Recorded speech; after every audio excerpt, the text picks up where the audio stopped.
Tuhan Allah Bapa di surga, di dalam Yesus Kristus, kami datang pada mengucapkan syukur terima kasih untuk kesempatan kami boleh memperingati akan kasih Tuhan melalui kedatangan Kristus dan pengorbanan Kristus di kayu salib yang menjadi penebusan bagi kami.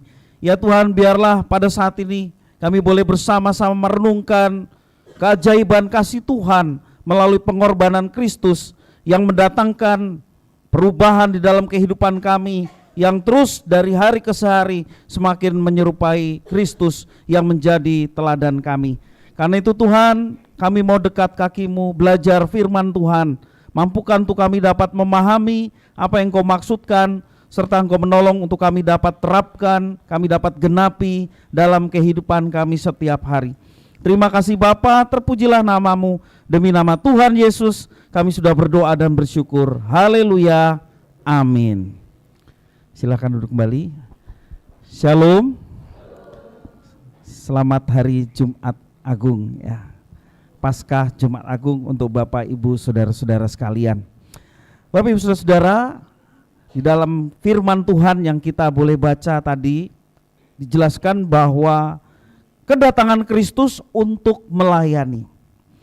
Yesus datang untuk melayani. Apa yang diperintahkan Bapanya terlaksana, dan puncak pelayanan Kristus, Dia menyerahkan nyawanya untuk tebusan bagi manusia yang berdosa. Bapak Ibu saudara-saudara yang dikasihi oleh Tuhan Yesus Kristus, jelas di dalam Markus pasal 10 ayat 45 memberikan satu penjelasan, anak manusia juga datang bukan untuk dilayani, melainkan untuk melayani dan untuk memberikan nyawanya menjadi tebusan bagi banyak orang. Apakah kita sudah mengalami penebusan Kristus? Amin. Ya. Dan memang Kristuslah yang sudah dipersiapkan oleh nabi-nabi. Bagaimana Allah merancangkan keselamatan bagi manusia yang sesungguhnya harus mengalami hukuman karena pelanggaran dan dosa-dosa. Tetapi Allah begitu kasih dan Allah juga konsisten terhadap keadilannya, maka kasih dan keadilannya hanya dapat dinyatakan dengan cara Dia datang menjadi manusia dan Dialah Kristus. Maka Kristus yang adalah Allah, yang adalah manusia, ya, 100% Allah, 100% manusia, Dia harus menderita, menanggung dosa yang seharusnya menjadi konsekuensi kita orang berdosa, tetapi telah ditanggungnya di dalam Kristus, sehingga Markus memberikan kesaksian Dia datang untuk melayani dan memberikan nyawanya. Bapak Ibu saudara-saudara, yang paling berharga dari orang yang hidup adalah nyawa. Orang rela kehilangan harta bendanya untuk kesehatan, artinya betapa pentingnya nyawa. Yesus berikan itu. Karena untuk mendapatkan kehidupan harus ada kematian. Untuk kita mendapatkan persekutuan dengan Tuhan dan itulah hidup, harus ada kematian. Dan dalam perjanjian lama diberikan satu analogi, darah dicurahkan berupa binatang ternak yang pada akhirnya Tuhan sendiri yang menjadi manusia, Dialah darahnya yang tercurah untuk penebusan kita sekalian. Bapak Ibu saudara, jadi apa tujuan Yesus datang? Dikatakan dalam kitab suci, Yesus datang untuk melayani, melakukan tugas yang dipercayakan Bapa kepada Putra Tunggal, yakni melayani. Ya. Melayaninya bagaimana? Dia memberikan jalan keselamatan, yakni memberikan nyawanya. Jadi Yesus datang untuk mati. Bagaimana Yesus mati? Bapak Ibu saudara, kebanyakan tokoh-tokoh atau pemimpin agama di dunia ketika mati disaksikan oleh banyak pengikutnya, mungkin sahabatnya, mungkin panglima-panglima perangnya, ya, yang kemudian disaksikan dan begitu indah ya disaksikan oleh orang-orang terdekatnya, sehingga dia mau apa yang diajarkannya boleh disebarluaskan bagi saudara atau sahabatnya yang menyaksikan kematiannya. Dan kebanyakan di usia-usia yang cukup lanjut. Contohnya saja Musa, umur 120 tahun, satu umur yang cukup matang. Kesempurnaan di dalam menjalani kehidupan sehingga Musa mati, mendatangkan jalan agama, yakni agama Yahudi. Demikian juga tokoh-tokoh agama yang lain. Nah, kalau kita mau menjadi tokoh agama, ya matinya kudu tua, ya, kemudian disaksikan oleh banyak pengikut kita supaya kita dikenang dan bisa mendirikan agama. Itu secara umum tokoh-tokoh agama seperti itu, tetapi bagaimana Kristus mati berbeda dengan tokoh agama yang lain. Cara kematian Kristus aja cara yang terhina, ya. Dan orang Yahudi menganggap ketika Yesus yang pada waktu itu mulai terkenal dan pada akhirnya harus digantung di kayu salib, mindset orang Yahudi, orang yang tergantung di kayu salib merupakan kutukan dari Tuhan. Dan kalau Yesus yang dikatakan Kristus atau Mesias yang diurapi untuk menyelamatkan tetapi tergantung di kayu salib, orang Yahudi berpikir bahwa ini Mesias palsu. Cara kematian Yesus di kayu salib tidak dalam suasana kondusif. Kematiannya penuh dengan pertikaian dan ketegangan. Dalam Ulangan pasal 21 ayat yang ke-23, terkutuklah orang yang mati tergantung, dan Yesus dianggap orang yang terkutuk, dia bukan Mesias. Itulah pemahaman orang Yahudi. Kenyataannya murid-muridnya ketika Yesus disalib bukan berkumpul bersama dengan gurunya, mereka pun ketakutan, mereka terpisah dengan gurunya dan lari. Menunjukkan bahwa murid-muridnya kehilangan pengharapan. Ada beberapa di antara mereka yang kembali ke Galilea untuk kembali dalam pekerjaan yang mula, yakni menjala ikan. Padahal Tuhan sudah mengatakan, kamu akan kujadikan penjala manusia, tetapi guru yang mereka agungkan mati di kayu salib, mereka balik kampung cari ikan. Bapak Ibu Saudara, bagaimana Kristus mati secara umum, dia tidak bisa menjadi tokoh agama seperti agama-agama pada umumnya oleh karena kematiannya dalam kehinaan. Tetapi mengapa kematian Kristus bisa mengubah banyak orang? Bahkan kedatangan Kristus menjadikan zaman dibagi menjadi dua, sebelum Kristus dan sesudah Kristus. Kita sekarang mengikuti perhitungan kalender dengan menggunakan kalender sesudah Kristus, ya, atau dalam bahasa Inggrisnya seringkali ditulis AD, Anno Domini, yang artinya tahun Tuhan. Kalau sebelum AD disebut BC, BC, atau yang disebut Before Christ, sebelum Masehi, sebelum Kristus.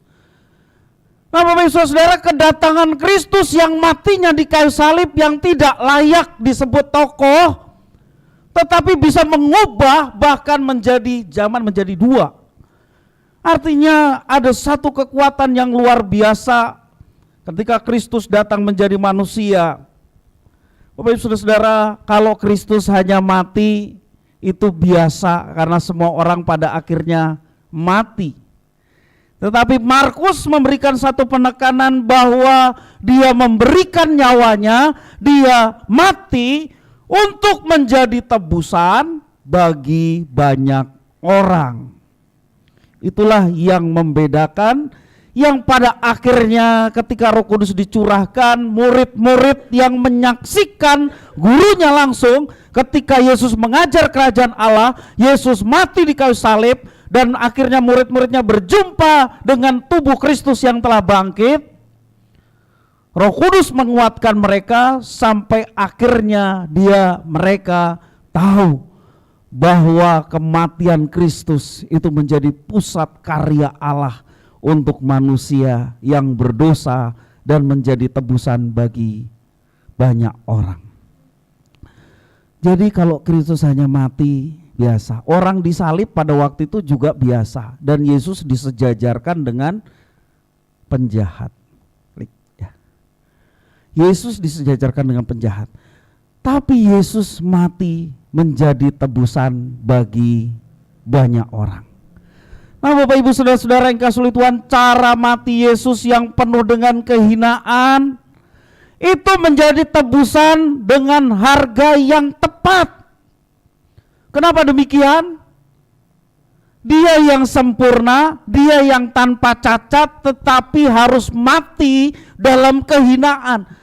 Dia mati dipertontonkan, dipermalukan, yang sebelumnya dia harus diadili tanpa ada pembela dari sebuah pengadilan Kristus. Bapak Ibu Saudara-saudara, sehingga kematian Kristus yang penuh dengan kehinaan dan dipermalukan menjadi tebusan dengan harga yang tepat untuk keberdosaan kita. Untuk manusia dari segala zaman, dari Adam sampai Kristus datang kali yang kedua, dia menjadi tebusan yang sempurna karena penderitaan dan penghinaan terhadap kematiannya yang sedemikian tragis dan mempermalukan Yesus Kristus. Dikatakan sesungguhnya kita yang jahat, yang bejat telah dibayar lunas karena kematian Kristus yang dihinakan oleh manusia. Bapak Ibu Saudara-saudara yang kasih Tuhan, inilah yang membedakan. Kalau Kristus mati dalam kehinaan, tetapi kematiannya itu juga mengubah murid-murid. Murid-murid di segala zaman, yang mula-mula murid-murid yang bersama-sama dengan Tuhan Yesus, yang menerima pengajaran langsung sehingga mereka menuliskan apa yang mereka saksikan di dalam kitab-kitab perjanjian baru.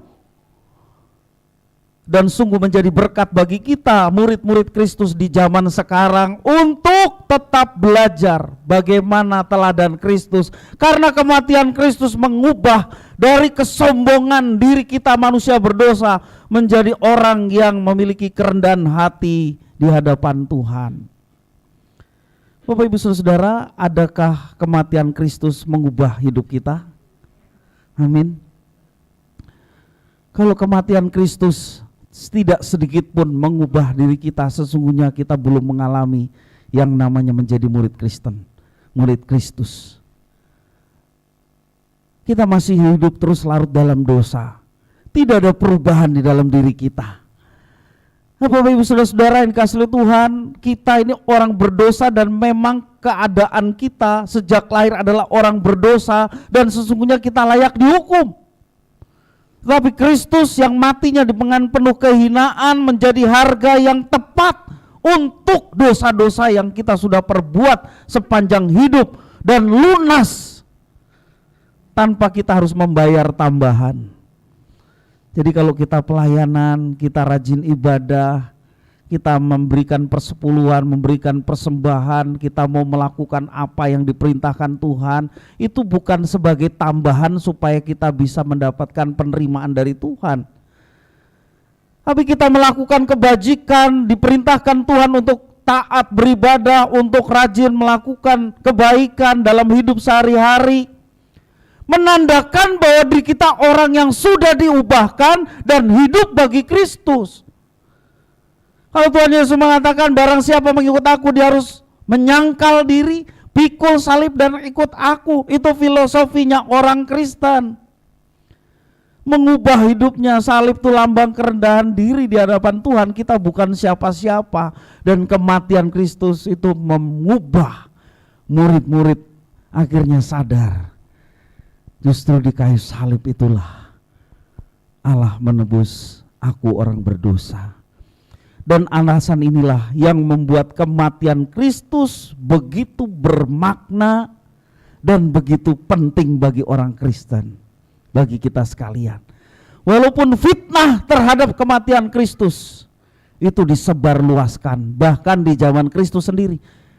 Murid-muridnya sudah mencuri Yesus belum mati, masih pingsan. Terbukti Maria dan kawan-kawan datang ke kubur bawa rempah-rempah untuk apa? Untuk mengobati luka Yesus yang masih hidup. Kematian Yesus disangkal, penyaliban Yesus disangkal, dan itu sebuah fitnah, tetapi orang percaya tetap bertumbuh oleh karena kematian itu begitu penting yang mengubah hidup. Bapak Ibu Saudara, kalau kita ingin mengubah dunia ini, kita dulu yang boleh mengalami pengubahan karena salib Kristus. Bapak Ibu Saudara, dari situlah orang melihat bahwa ada perubahan yang besar dalam kehidupan pengikut-pengikut Kristus, yakni Kristen, sehingga hidupnya boleh jadi berkat. Dan alasan ini juga murid-muridnya pun rela mati untuk memberitakan kematian Kristus dan kebangkitannya yang membawa kemenangan bagi banyak orang. Sampai serasa ketika Petrus pun harus mati di kayu salib, Petrus merasa saya hina, saya tidak layak. Kalau disalibkan seperti guru saya, seperti Tuhan saya yang menjadi manusia, maka selayaknya saya disalib lebih menyiksa. Petrus disalib terbalik, kepala di bawah, kaki di atas, biar dia betul-betul mengalami siksaan. Bapak Ibu Saudara, mengapa murid-muridnya pada akhirnya begitu berani sampai mereka rela mati? Karena yang mereka beritakan, yang mereka alami, Yesus Kristus Tuhan dan Juru Selamat, kematiannya mengubah hidup mereka, dan mereka semakin yakin bahwa jalan keselamatan Mesias yakni Kristus telah diberikan buat mereka, dan tidak gentar mereka memberitakan walaupun nyawa taruhannya. Dan kenyataannya murid-murid Yesus yang mula-mula semuanya menjadi martir, mati syahid, martir karena Kristus, dan mereka bangga. Tulisan-tulisan mereka menjadi legasi buat kita, warisan iman kepada Tuhan Yesus. Bapak Ibu Saudara, penting bagi kita Kristus mati dalam kehinaan supaya untuk membayar kita yang berdosa sempurna, tepat, lunas. Dia yang tidak kenal dosa telah dibuatnya menjadi dosa supaya kita dibenarkan di hadapan Allah. Sebagai perenungan Jumat Agung hari ini, yang belum percaya, terimalah Yesus, karena dialah satu-satunya jalan untuk mendapatkan keselamatan. Tidak ada cara lain. Petrus yang sudah diubahkan karena kematian dan kebangkitan Kristus, dia lantang berkhotbah, di bawah kolong langit ini tidak ada nama lain yang olehnya kita dapat diselamatkan selain di dalam Dia.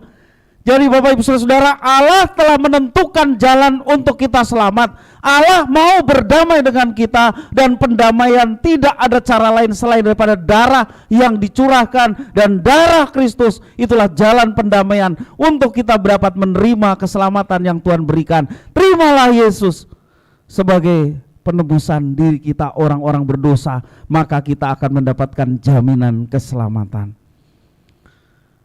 Injil yakni salib Kristus adalah kekuatan Allah yang bisa mengubah. Bapak Ibu Saudara, kalau kematian yang begitu hina sepertinya selesai. Banyak orang yang mati, tokoh-tokoh agama yang mati dalam kehinaan, akhirnya selesai ajarannya, tidak diteruskan. Ya, betul ya. Ingat David Koresh yang ada di Amerika, yang menganggap bahwa dirinya adalah Mesias, dan pengikutnya banyaknya ibu-ibu, ya. Akhirnya mati dalam kehinaan dan tidak mendirikan agama. Tetapi Kristus berbeda, karena ada kekuatan di balik setiap kematian Kristus, dan salib Kristus adalah kekuatan Allah yang mengubah banyak orang. Kalau kita ingin salib Kristus mengubah banyak orang, biarlah orang pertama yang diubahkan oleh Tuhan adalah diri kita, sehingga hidup kita terus berubah dan menjadi berkat. Teladan Yesus bagi kita adalah salib. Rasul Paulus mengatakan barang siapa mengikut Kristus bukan saja mendapatkan warisan, dia wajib menderita bersama-sama dengan Kristus. Salib adalah jalan hidup kita. Kalau kita Kristen, kita harus menerima salib. Ya, salib di sini dalam makna adalah kita mau menderita untuk kebaikan orang lain. Dalam rangka untuk melaksanakan apa yang dikehendaki oleh Tuhan, kita harus menekan, melawan keinginan kita, dan itulah salib. Keinginan daging yang harus kita lawan sehingga kita menderita. Orang yang biasa mungkin bohong harus berhenti bohong, itu penderitaan. Orang yang biasa omong kasar harus stop omong kasar, itu sebuah penderitaan. Orang yang biasa melakukan banyak dosa tetapi harus berhenti, itu penderitaan dalam dirinya untuk melakukan kehendak Tuhan. Maka siapa pengikut Kristus, dia mau menderita bersama-sama dengan Kristus. Juga bentuk penderitaan yang lain, ya. Barang siapa mengikut aku, dia akan mengalami penderitaan seperti Kristus. Dan itu bagian dalam hidup kita. Dan percayalah, kalau kita mengalami bersama dengan Kristus, kematian Kristus yang bisa mengubah banyak orang. Kita yang tegar tetap ikut Tuhan dalam situasi kondisi apapun, karena salib adalah jalan hidupku, membuat orang pada akhirnya banyak kenal Tuhan karena kesetiaan, teladan iman dari orang-orang percaya pengikut Kristus. Bapak Ibu Saudara, untuk membuat orang jadi pengikut Kristus itu bukan urusan kita, itu urusan Tuhan. Amin. Tetapi urusan kita adalah menteladani Dia dalam melaksanakan apa yang diperintahkan Tuhan. Itu urusan kita. Adakah kita sudah diubahkan karena kematian Kristus? Mari kita mengalami semuanya itu. Teladanilah Kristus sehingga hidup kita berkenan kepada Tuhan dan boleh menjadi berkat bagi sesama kita. Bapak Ibu Saudara, mari kita tundukkan kepala. Kristus hari ini kita peringati, bukan sekedar rutinitas setiap tahun yang kita peringati sebagai hari raya Paskah Jumat Agung, di mana anak domba disembelih untuk penebusan orang-orang berdosa. Dan Kristus mau supaya kita beriman kepadanya. Karena beriman kepada Kristus kita dapat keselamatan dan penyertaan dalam hidup. Kalau Bapak Ibu Saudara baru pertama kali mengakui Yesus sebagai Tuhan dan Juru Selamat, atau mungkin Bapak Ibu sudah mengakui itu dan sudah beberapa kali datang ke tempat ini dan dirasa aku ingin bergabung bersama dengan umat tempat ini untuk melayani bersama-sama. Lalu Bapak Ibu yang pertama kali baru percaya Yesus sebagai Tuhan dan Juru Selamat, saudara, anak-anak, atau Bapak Ibu menyatakan itu dan ingin bergabung bersama-sama melayani tempat ini, boleh angkat tangan, saya mau berdoa dari tempat ini. Pertama kali percaya Yesus, ada? Atau kita saat ini diingatkan kembali, kematian Kristus seharusnya mengubah hidupku, tapi seringkali aku belum ada perubahan dalam hidupku, masih melakukan hal-hal yang tidak membedakan bahwa aku orang tebusan, sama saja dengan manusia pada umumnya. Kalau saat ini firman Tuhan mengajarkan bahwa kematian Kristus mengubah karakter, perbuatan, sikap hidup, dan aku mau terus diperbaharui menjadi murid Kristus yang setia, melayani dan terus diubahkan hidupnya. Bapak Ibu boleh angkat tangan, saya berdoa. Puji Tuhan, puji Tuhan, puji Tuhan. Terima kasih ya Tuhan, Kau memberkati setiap anakmu yang terus ingin diperbaharui dari hari ke hari. Engkau yang telah mati untuk anak-anakmu sekalian, mengubah hidup mereka untuk menjadi pengikutmu yang setia, yang mengabdikan diri kepada Tuhan dan turut menderita bersama dengan Engkau. Hidup mereka boleh menjadi berkat bagi sesama. Terima kasih ya Tuhan. Saat ini Bapak Ibu Saudara-saudara juga diberkati Tuhan, firman Tuhan. Tuhan, aku mau lebih sungguh lagi melayani Tuhan, karena pelayanan itu menjadi bagian dalam hidupku. Sampai akhir hayatku, aku akan tetap setia kepada Kristus yang sudah berkorban bagi aku. Dan aku mau hidupku menjadi berkat bagi sesama karena kesetiaanku pada Tuhan. Bapak Ibu Saudara yang berkeputusan demikian, boleh angkat tangan berdoa. Puji Tuhan, makasih ya Tuhan, Kau memberkati setiap anakmu yang berkomitmen untuk setia sampai garis akhir. Iman percaya kepada Tuhan Yesus yang menyelamatkan, itulah yang membuat mereka tetap teguh dan hidup anak-anakmu jadi berkat. Terima kasih ya Tuhan, di hari Paskah Jumat Agung ini kami datang pada mengucapkan syukur atas firman Tuhan. Darah Yesus yang mengubah hidup kami, darah Yesus menebus kami, dan persekutuan yang telah terputus dipulihkan melalui jalan pendamaian Yesus Kristus. Terima kasih Tuhan, demi nama Tuhan Yesus kami mengucap syukur atas firman Tuhan. Haleluya, amin.